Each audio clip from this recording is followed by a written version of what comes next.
talking about interesting projects that you come across, right?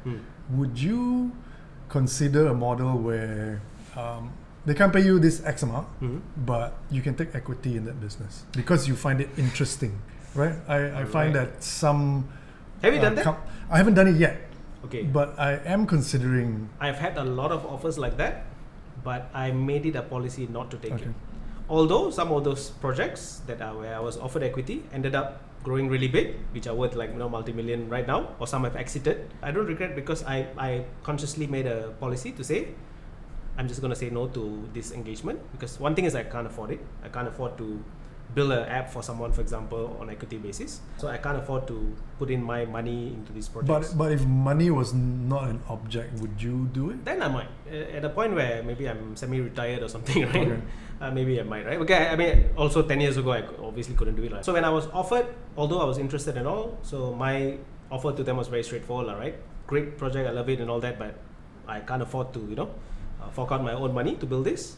So as long as you're willing to pay for it, I'm happy to build it for you, but you hand over, right? I mean, I hand over to you. Because the model is it's an interesting model because it's almost like you acting as an accelerator, right? You incubate these people, you help them build it, and then you own a little stake in it to help them grow at least. But I think another reason why I made that policy, because I've seen this fail many times with other people. A lot of people do this, right? They say, okay, I build this app for you, maybe you pay me half of it, another half I'll take like 20% equity. But what happens is, the moment now you get busy or another big project lands on you, where does your commitment go? So this is where people get messed up, especially if you have a small team. I have equity in it, I get maybe paid half on it, cover my cost. But now another bigger client comes and says, hey, I want you to build an app for me. The budget is double. Now I'm giving you $1 million. Build this app for me. Where's your priority? Are you going to keep working on that startup? Or are you going to now build this $1 million app? There's money to be made there. And this is how I've seen a lot of this project fail. Even when startups come to me and say, hey, somebody offered to build this for me or do this for me on equity basis, I don't have to pay them, I will always advise them, really think this through. You want to launch. You want to get your app built. You want to get it live. That's your priority. If you get it for free, you think it's a good deal. At that point, definitely it's going to look like a good deal. But if for some reason they're not able to deliver, because they can always come back and say, hey, you're not paying, so I can't put this as a number one priority, then what are you going to do? Now you've wasted 6 months, you wasted a year. Now you have to go pay somebody else. At least it's a straightforward engagement. You pay someone, they build this for you, they give it to you, you fully own it. And also when you take equity like that, sometimes the ownership as well. And now 2023, I'm still hearing a story where someone is stuck like that because now somebody owns part of it, but they haven't delivered. Now you can't take over the full ownership of it. So things like that, right? It gets messy in terms of business structure and legalities, I guess. Because now you have a partner who's already a partner in your startup or business, but they haven't delivered their promise. But now you have to pay somebody else to take over the role.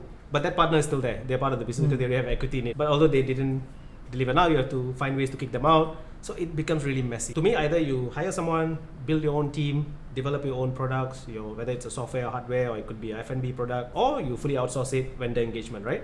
You outsource to someone, they are your vendor, you pay them, they deliver, you own the brand, everything. The moment the partnership comes in, it can get a bit, especially the partnership between business to business. If you're bringing individual as a partner into the business, it's different. Then now they are your co-founder. But if you're engaging another company and then giving them equity, I think that can get very messy. Personally, I would go in as a company rather than go personal, unless I really, really find that business really interesting and something that I want to be part of. Put the business entity in rather than my personal liability. That's why as a venture builder model, I think it's different.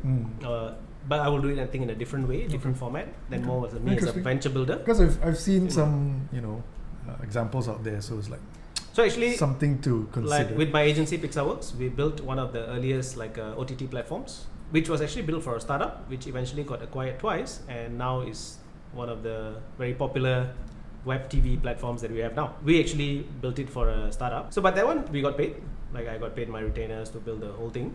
But that was more like a vendor relationship rather. But I was also offered equity. So part of the negotiation was. But you refused? Yeah. So either I take the full amount, or I can take a lesser amount and then take equity, right? But I also felt at the time, although the client was quite established and I know they have money and all that, I didn't want to take that risk. One thing is whether can I deliver? Because if I take lesser money, that means I'm doing it more on a cost-based price. And I can only see a profit if someday they exit or they grow big. I said no, I would prefer a more straightforward engagement where you just pay me for it and you fully own it. Someday you guys make millions, right? I'll be very happy for you, right? I'll clap hands. I mean, we built the platform, we did the marketing, we did the digital marketing, we signed up thousands of users. and eventually they got acquired. People who acquired then got acquired, and they also cashed out. So a lot of people made money in the deal, and I made my money as well, right? So I'm very happy, no regrets at all. I like those kind of engagement, very clean. And a few other startups as well. So even some of the startups, like founders who used to attend my Open Coffee Club KL, which eventually became the Startups and SMEs Malaysia. So when it was Open Coffee Club, monthly meetup, people will also come to me, right? Oh, can you build this app for me, the MVP? Can you build the prototype for me? And as usual, I always gave the same answer. If you have budget, we can work on it. Otherwise, I can't really help. And some of them have done really well. Very happy for them, for their success and their journey. And in a small way, I feel like I was part of that journey, and I'm very satisfied. So no regrets. But if I'm going to go on an equity basis, I think I will rather do it on a venture builder model, a different model, instead of as a vendor with equity. Because the other thing is, right, whether can I deliver? One thing is, whether the business will actually pick up and I end up making money. Yeah. But the other question is, what if I can't deliver, right? Then that's when it becomes. Because also, there's a high percentage of startups that fail, within the 1-2 years. Some don't even get off the ground. So it's hard to say. That's the other thing, right? Yeah. So there's a lot of things to consider, right? But even the ones that I saw where, like I said, the client has good, solid backing, they are financially very strong and all, I knew they can afford to do marketing. They can even afford to, get like Hollywood stars to come down for their launch. For the launch, yeah. Supposed to, but the launch didn't happen because they got acquired before that. Otherwise, I would have. Which is a good problem. Yeah, I would have met some very interesting Hollywood stars that I actually like. So those kind of interesting projects, definitely, I've seen those opportunities. But hindsight, we can say, right? Oh, I wish I was part of that. I would have made like a lot of money, but at that point, it was live life without regrets. But then you also see a lot of other projects where people offered you those kind of opportunities and they fail. So you don't know which one's going to work. Can I afford to go and do all these things for free without money? I would say no, because I don't have those kind of resources. So it's not like I don't want to do simply because I don't want to do. It's also like, I need to make sure my cash flow is good. I can afford to do this. I can pay my salaries, my staff salaries. Otherwise, if I keep doing this for free for everyone, how am I going to pay my bills, right? Yeah. So it's purely because free word, right? It's dangerous. So it's purely is not to say like, oh, I simply don't want to do it. I have very good reasons why not to do it. But on a venture builder model, definitely is a different thing, right? Okay. Because now you're helping to grow companies, which I am looking into it. 2024. Good to know. We are looking at a JomHack venture builder. Still kind of planning it. See what is the best way to do it. And also, if I'm going to do a venture builder, I would definitely want to do it better than other models out there.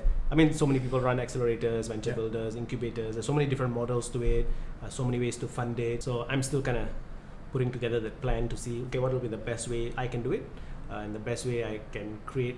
But we've done an accelerator before, right? Like 2013, I ran an accelerator called Startup House. That was long before JomHack. I started running corporate hackathons.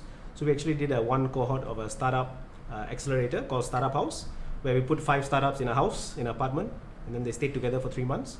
All of them built their MVPs. Sounds like a great reality Could have show. been a great. Actually, it was part of the plan, but we couldn't get enough sponsors. Because if I had more sponsors, I would have set up a camera team and all. Yeah, should do that. Yeah.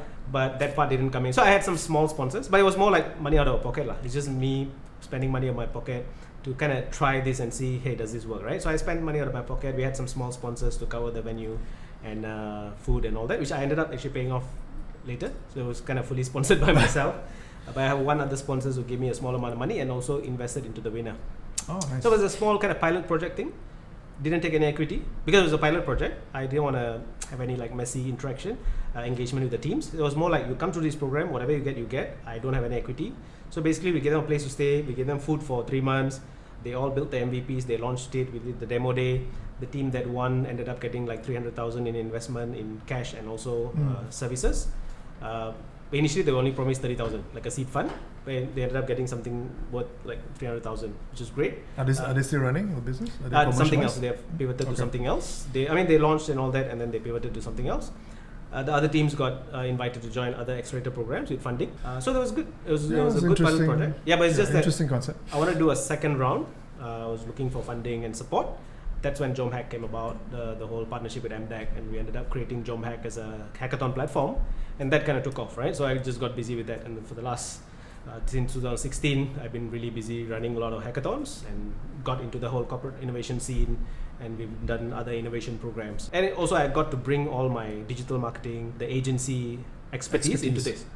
Because now when you do an innovation program, we are building the landing page, the website, we're doing the digital marketing, we're signing up people, we're onboarding teams, for example, into a program, we're onboarding startups into a innovation program. So we kind of bring all our expertise from the agency side into now running our own initiatives. Makes sense. But now we're working with our corporate partners and government agency partners and all that, which has been quite an exciting journey.